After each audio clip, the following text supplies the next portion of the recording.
Bonjour, je vais essayer de vous expliquer aujourd'hui pourquoi la Bible nous dit que nos problèmes doivent être résolus non pas par notre propre sagesse, notre propre force, nos propres calculs, malgré qu'ils soient souvent utiles, mais principalement par l'intervention divine de Dieu, sa puissance et sa force. Comme vous le savez, dans la Bible, vous vous souvenez du personnage Abraham, patriarche.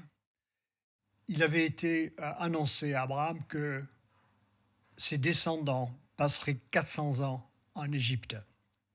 Ce qu'ils ont fait, et ensuite Dieu suscita Moïse pour les faire sortir d'Égypte. Mais vite après être sorti de là, le peuple rentra dans le désert de Sinaï. À ce moment-là, Moïse envoya 12 espions pour inspecter la terre promise de Canaan, terre qui avait été promise à leur ancêtre Abraham quand il était venu de Mésopotamie. Alors ainsi, deux personnages très importants, l'un Caleb, l'autre Josué, faisaient partie de ces 12 espions. Alors ces deux derniers avaient donné un rapport très favorable, alors que 10 autres l'avaient déconseillé au peuple, en les décourageant, en disant que les habitants de Canaan étaient trop forts pour Israël. Et c'est ainsi que nous voyons nos situations aujourd'hui, et on dit ces choses nous dépassent, elles nous donnent de l'anxiété et de la perplexité.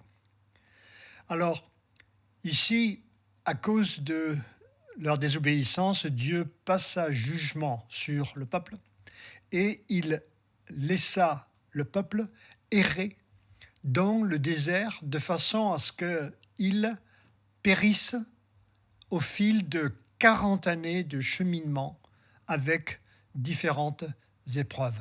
Châtiment tragique. Nous devons en tirer une leçon que Dieu a prévu un futur prospère pour nous. Mais nous devons lui obéir, même si les circonstances semblent difficiles, même invraisemblables. Désobéir, Dieu entraîne, comme nous le voyons si souvent dans la Bible, son châtiment. Aujourd'hui, en France, nous sommes, en qualité de chrétiens, devant une opposition qui nous semble impossible à surmonter. Mais est-ce que l'athéisme, le matérialisme, le libéralisme et autres oppositions sont des barrières insurmontables pour nous si Dieu est avec nous? Nombre de chrétiens affirment que c'est impossible. Leur opinion est la même que les 10 espions qui avaient été découragés après avoir inspecté la terre promise et ses habitants. Ils ne comptaient pas sur Dieu et ses desseins, ils comptaient sur leur propre force. Certains aussi, dans cette pandémie que nous avons aujourd'hui, comptent sur eux-mêmes et ils deviennent pessimistes. Et il y a de quoi. Malgré tout, nous devons essayer de regarder notre futur comme prospère dans les mains de Dieu. Alors quand le peuple arriva au Jourdain, il se trouvait que les rives débordaient. Josué est instruit de faire passer les prêtres en premier. Le Jourdain se dessèche en amont et le peuple passe dans la rivière à sec et arrive à Jéricho. Malgré que les rives débordent, Dieu permet cela de façon à montrer sa gloire. C'était comme avec le prophète Élie, quand il avait mis de l'eau plusieurs fois sur son sacrifice, cela n'avait pas empêché le feu de l'Éternel de descendre. L'eau qui est mise sur nos sacrifices et notre évangélisation n'empêchera pas le feu de Dieu de descendre pour une moisson. Alors ici, Dieu démontre au Jourdain que, avec ce premier miracle, qu'il est impossible à l'homme seul de recevoir les promesses. Nous devons revenir à cet événement, pour nous aussi croire que Dieu seul peut accomplir de grandes choses inattendues, inespérées. Maintenant, le peuple arrive à Jéricho. Et je vous lis le texte de Josué, chapitre 6, le verset 11. Il leur fit faire une fois le tour de la ville avec le coffre sacré, puis ils retournèrent au camp pour y passer la nuit. Josué se leva tôt le lendemain matin, et les prêtres chargèrent de nouveau le coffre sacré sur leurs épaules. Les 7 prêtres porteurs de trompettes se remirent en marche devant le coffre en sonnant de leurs instruments. L'avant-garde les précédait, l'arrière-garde suivait le coffre. Pendant qu'ils marchaient, le son des trompettes ne cessait de retentir. En ce deuxième jour, ils tournèrent également une fois autour de la ville. Puis ils revinrent au camp, ils agirent ainsi pendant 6 jours. Le 7e jour, ils se levèrent à l'aurore et ils firent 7 fois le tour de la ville. De la même manière, c'est le seul jour où ils en firent 7 fois le tour. La 7e fois, quand les prêtres eurent sonné de la trompette, Josué dit au peuple : « Poussez le cri de guerre, le Seigneur vous a livré la ville. » On sonna de la trompette, dès que le peuple l'entendit, il poussa un formidable cri de guerre, et les murailles s'écroulèrent. Aussitôt, les Israélites montèrent à l'assaut de la ville, chacun droit devant soi, et ils s'en emparèrent. Il faut savoir que Jéricho était une ville cananéenne fortifiée, connue avait la réputation d'être imprenable, et c'était le centre astrologique, le centre du culte astrologique de la Lune. Situé à quelques kilomètres à l'ouest du Jourdain qu'il venait de franchir, et stratégiquement placé pour donner accès au centre de Jérusalem, au sud de Béthel, au nord. Et Béthel au nord. Josué signifie Dieu et salut. Il était l'assistant de Moïse, fidèle, chargé de mener le peuple d'Israël en terre promise après la traversée du désert. Josué préfigure Jésus. En hébreu, c'est la même racine du verbe sauver, qui préfigure Jésus, qui, lui, nous mènera à la nouvelle terre promise. Dans le verset 2, il est indiqué « Je livre en tes mains », conjugué dans le texte hébreu au sens passé, comme souvent usagé dans le langage prophétique. Ceci pour indiquer que Dieu savait pour sûr ce qu'il allait faire. Il souligne que Dieu est le conquérant souverain. Ne comptons pas sur nous-mêmes, mais plutôt sur Jésus qui conquiert nos situations personnelles, qui nous semblent impossibles. Dieu se plaît à sauver. Jésus sauve. Il en est de même pour l'Église dont nous faisons partie. Jésus avait d'ailleurs dit à Pierre « Et moi, je te le dis que tu es Pierre, que sur cette terre je bâtirai mon Église et que les portes du séjour des morts ne prévaudront point contre elle. » Parmi les instructions dans notre texte, le Seigneur demande à Josué que l'arche de l'Alliance soit portée par les prêtres. Elle signifiait la présence de Dieu, car c'est là que Dieu venait rencontrer son peuple. Sa promesse était qu'il serait présent parmi eux. Jésus obéit Dieu en instruisant les prêtres. C'est une démonstration de foi en Dieu qui va garantir que Dieu sera présent pour accomplir le miracle. Nous avons, nous aussi, besoin de reconnaître que nous ne pouvons pas y arriver sans un miracle de Dieu dans toutes nos situations, ou bien même dans sa providence.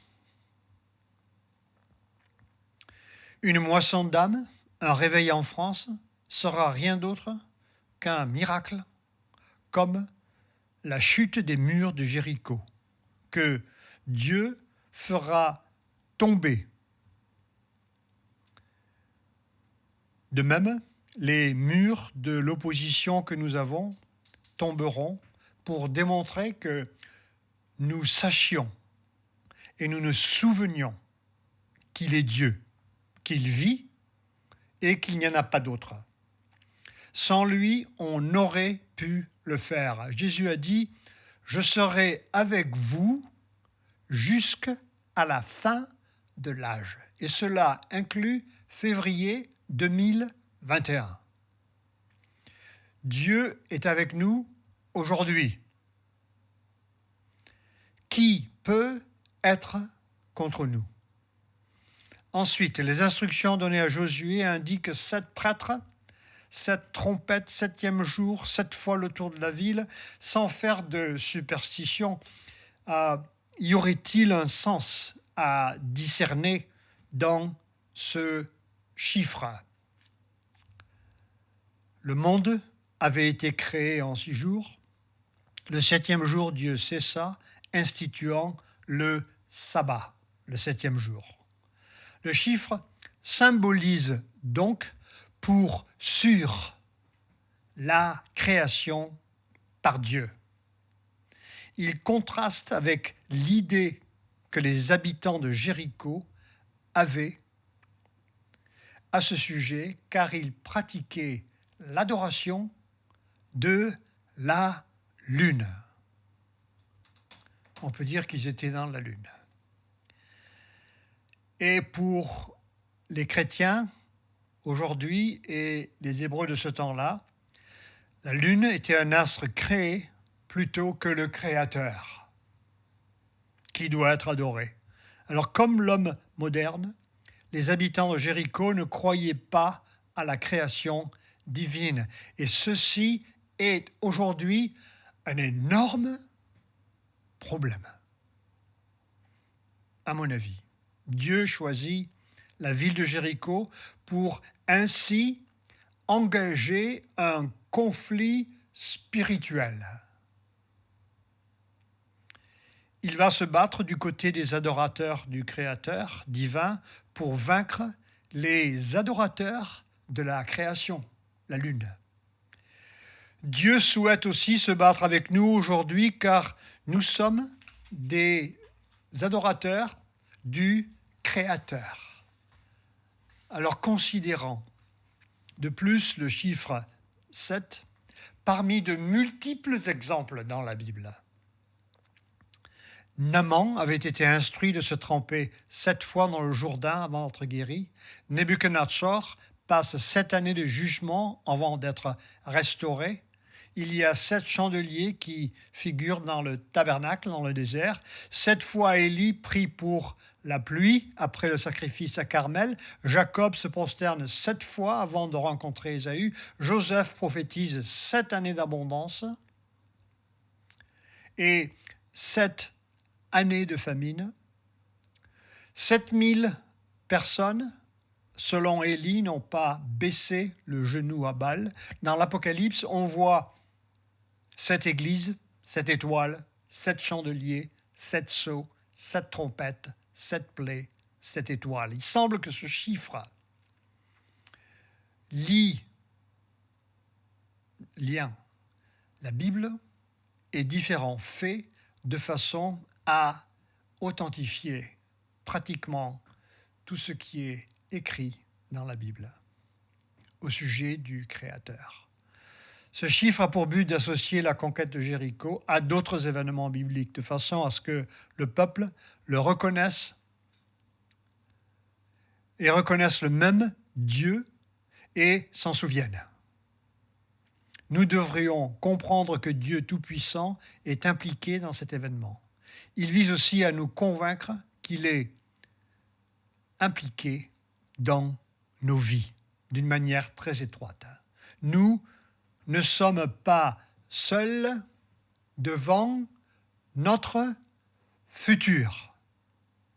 L'invasion de Jéricho est un jugement pour l'idolâtrie des Cananéens, impliqués dans l'astrologie et l'horoscope, détournés de Dieu. La Bible nous dit plutôt que ta parole est une lampe à mes pieds. Dieu souhaite que le peuple se souvienne des 7 tours de Jéricho, pour aussi observer le sabbat de la création. Plus tard, le peuple négligera d'observer le sabbat de la terre, lui donner un repos tous les 7 ans, comme Moïse avait demandé. Pendant 490 années, Jérémie prophétise que le peuple ira à Babylone 70 années pour chaque année où le peuple ne l'a pas fait. Et cela se passe comme Jérémie l'a prophétisé. Alors nous, comme vous le faites si bien et comme vous aussi êtes dévoués aux Écritures, et je vous en félicite, nous séparons un jour de la semaine pour déclarer qu'il est notre Créateur et que nous attendons qu'il recrée le monde pour nous et qu'en attendant, nous faisons confiance qu'il tient nos vies dans ses mains.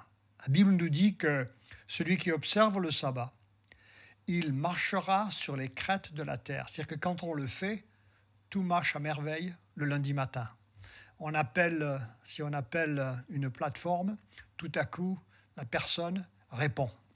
Alors que si on ne l'a pas observé, il se peut qu'on va d'une personne à l'autre qui ne nous répond pas.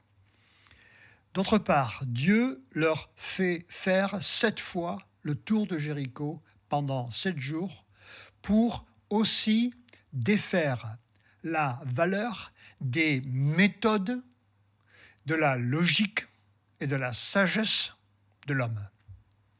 De leur expérience, se lever chaque matin pour faire un tour n'a apparemment aucun sens, mis à part peut-être pour intimider l'ennemi qui est dans les fortifications.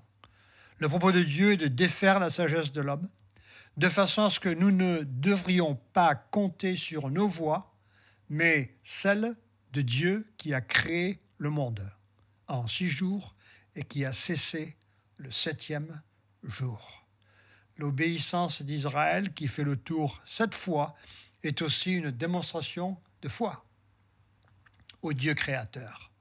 Nous serons bénis, nous aussi, si nous observons le sabbat.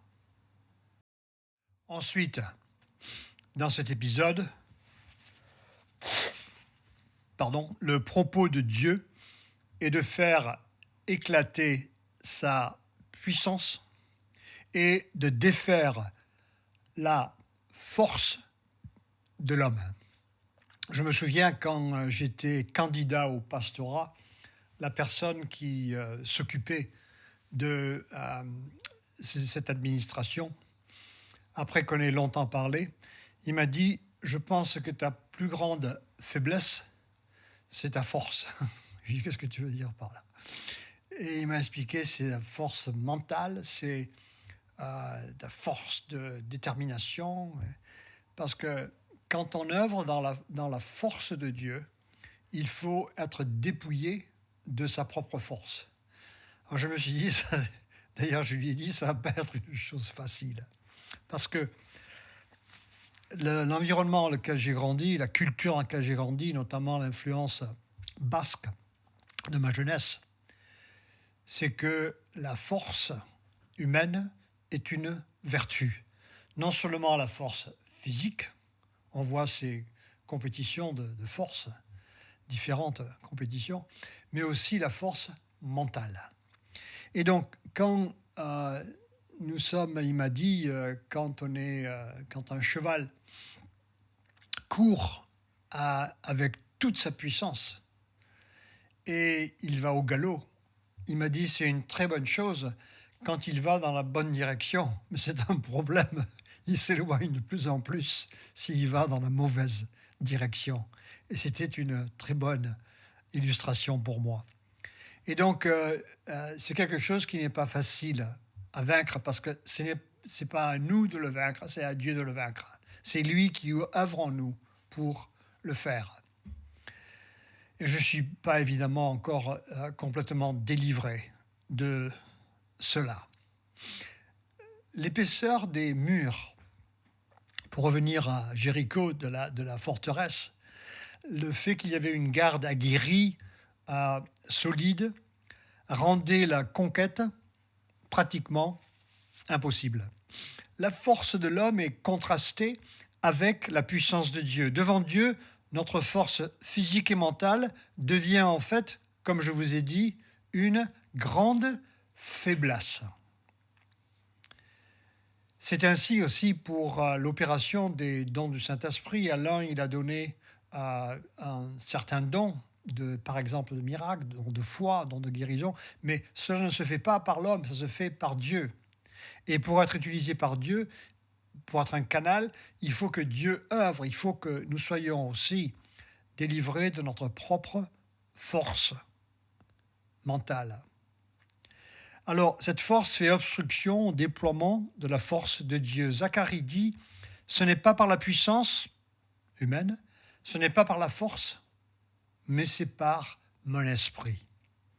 Nos problèmes personnels sont souvent aussi épais que les murs de Jéricho. Le problème de la pandémie est aussi épais que les murs de Jéricho. Autant aussi la situation difficile de l'Église devant les murs de l'incrédulité en France. La solution unique se trouve dans la puissance de Dieu comme à Jéricho. Il est à noter que Dieu démontre que l'Esprit de Dieu a le dessus sur la matière et ordonne un moyen invraisemblable. Le cri des guerriers pour provoquer l'ébranlement du mur. Le moyen semble impuissant scientifiquement. Mais en Dieu, il est très puissant. De même, Dieu fait usage de la prédication de la parole.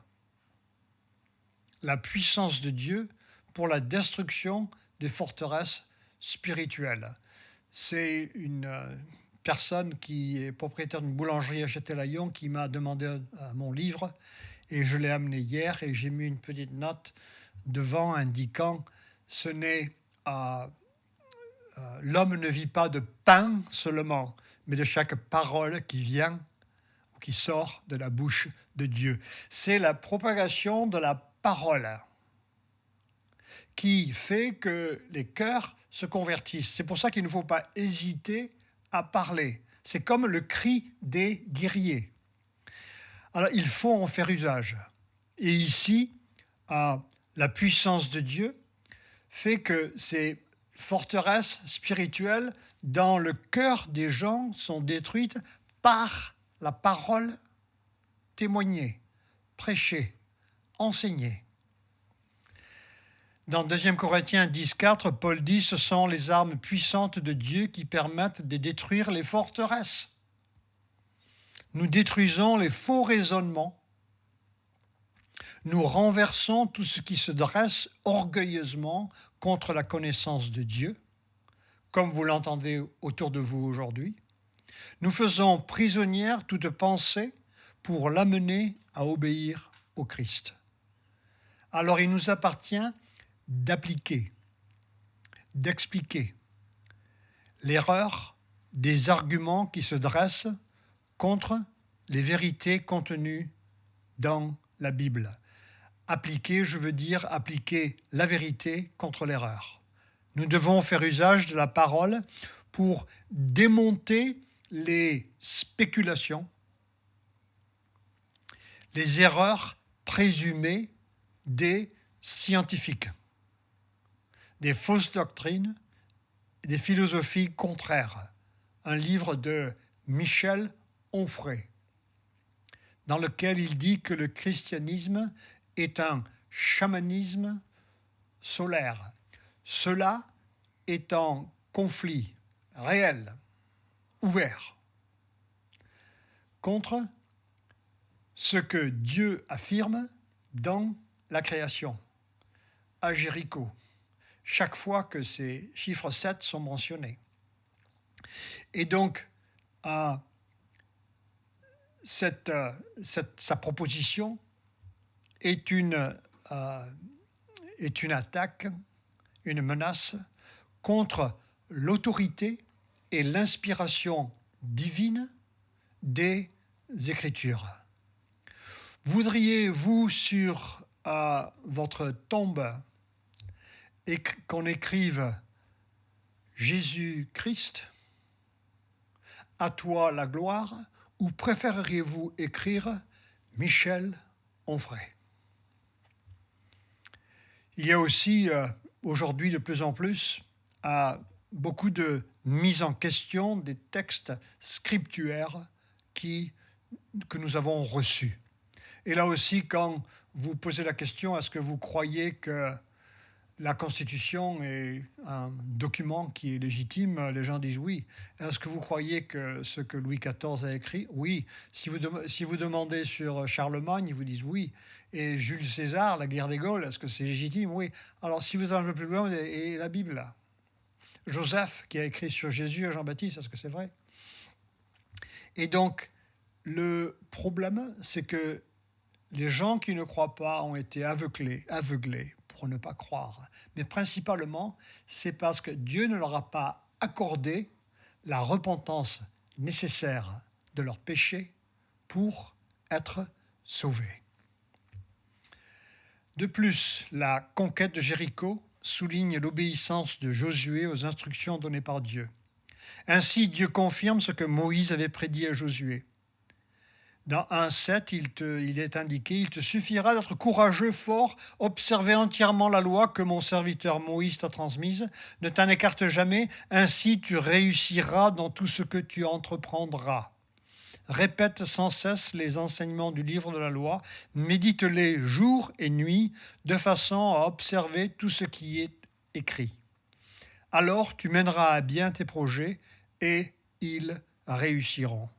N'oublie pas que je t'ai recommandé d'être courageux et fort. Ne tremble pas, ne te laisse pas abattre, car moi, le Seigneur ton Dieu, je serai avec toi partout où tu iras. » Ici, il parle des enseignements et je pense qu'il est toujours bon de rappeler qu'il est important de lire sa Bible tous les jours, même plusieurs fois par jour, si possible. Parce que quand on y vient, d'abord, ou avant d'y venir, on se dit ça va être un exercice difficile, ennuyeux. Mais après que vous rentrez dedans, vous réalisez que Dieu a quelque chose pour vous. Il faut venir dans l'eau fraîche pour la boire. La conquête de Jéricho est l'accomplissement de la promesse que Dieu avait faite à Abraham, que cette terre de Canaan leur serait gracieusement donnée par Dieu. De même, pour accomplir les promesses de Jésus à ses disciples, nous attendons et recevrons aussi ce que Dieu nous a promis, la vie éternelle, la terre promise dans la nouvelle terre, les nouveaux cieux. Canaan est un type de ce que nous obtiendrons. Il est aussi un présage de ce que Dieu va faire au fil de l'histoire avec l'agrandissement du royaume de Dieu sur terre par son Église. Le petit groupe des 12 apôtres a aujourd'hui grandi pour avoir des centaines de millions d'âmes dans le monde.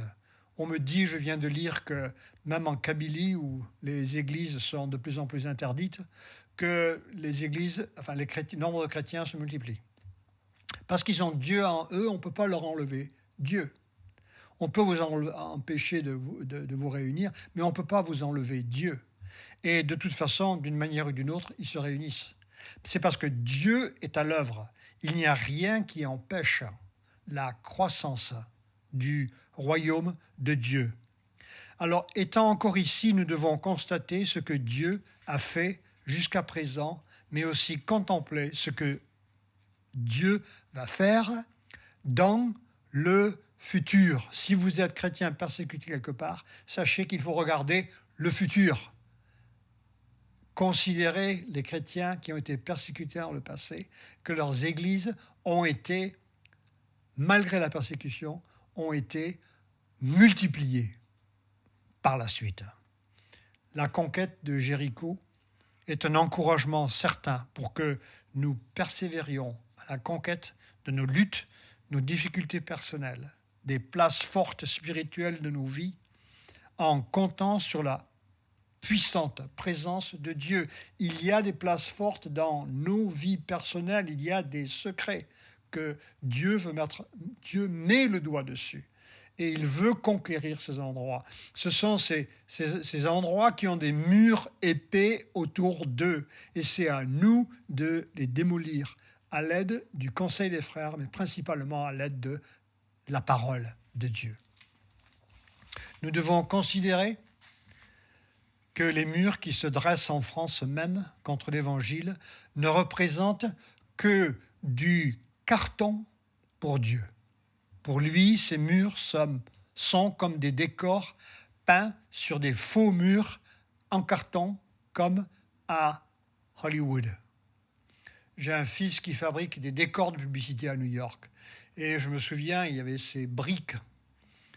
Et ça a l'air vraiment de vraies briques. Mais quand je suis allé derrière, c'était un carton qui était là. Il y avait quelqu'un qui avait peint, tout peint d'une même couleur, rouge brique.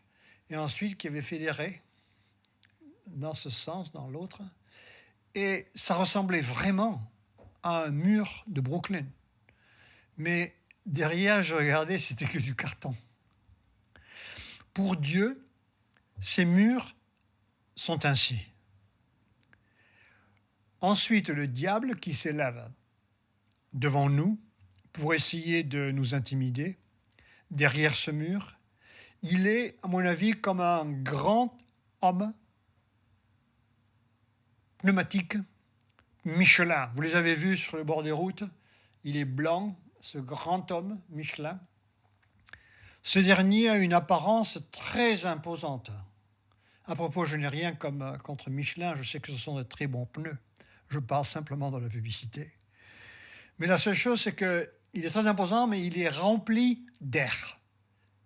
Et c'est ainsi que le diable est. Et il ne veut pas que vous pensiez cela. C'est pour ça qu'il se gonfle devant vous, parce qu'il est plein d'orgueil. Mais sa puissance et son destin ont déjà été annoncés par Jésus. Il ira dans le lac de feu.